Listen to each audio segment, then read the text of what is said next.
something that I want to that I really do want to share with you.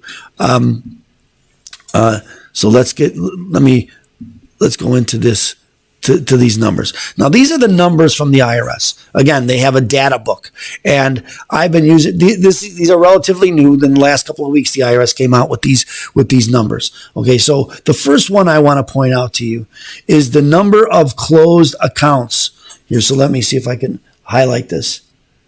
So right here, the number of closed accounts from the IRS. Okay, so this has to do with closed collections accounts. So when you owe the IRS money, you're in collections. Okay, and so how many people did they solve those problems, put them in some sort of remedy, offer and compromise, currently not collectible status, installment agreement, something, and those are really the big ones. So how many did they settle? Well, they settled 7,401,452. The year before, you'll see in 2019, they settled 9,887,113. In 18, they settled about 8.7 million cases in 2018. So you see that in last year they settled less cases. Well, a lot of people, COVID, right? So they were closed much of the year. Most people weren't dealing with the IRS because the IRS wasn't coming after anybody, so they didn't. So again, so right here, it's 7.4 million cases were settled by the IRS, closed, I should say. So here's the new beginning inventory is 11 million. So they still have 11 million cases. They had 11 million cases pending, right? They got 4.5 million new accounts, and they settled 7,400,000, and that leaves the new number is 8,476 cases. 950 are now pending.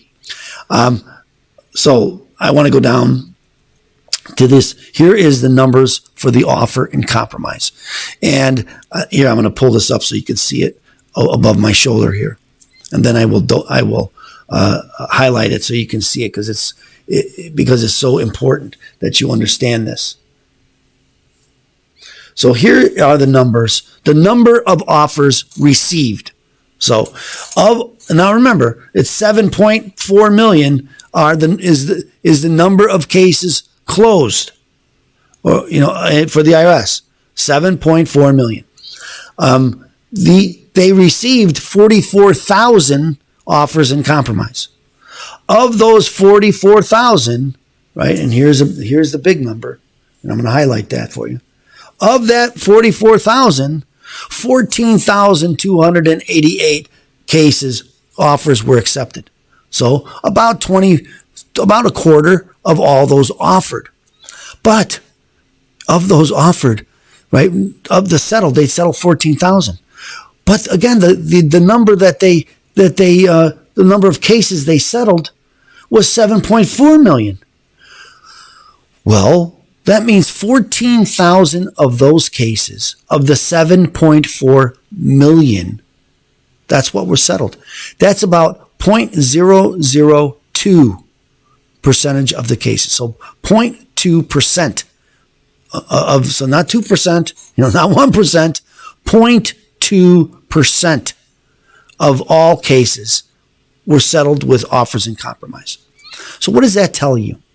That tells you that when somebody is saying, hey, and I get this a lot, people call me, I want an offer. And I said, everybody wants an offer. I get that. Everybody wants an offer. I want an offer. Well, I don't really owe the IRS money. But if it were easy, right, this is what I would want. I would want an offer. Everybody wants an offer. Okay, but from the statistics that I'm showing you, so what happens is you hire a firm. They advertise and say, hey, we're going to get you pennies on the dollar. And you hire them. They do the paperwork and send in the offer. And that's this form 656. And they send in the offer. Now, as I mentioned, it's going to take months before you find out if it's going to be accepted. In the meantime, the IRS is not going to come after you.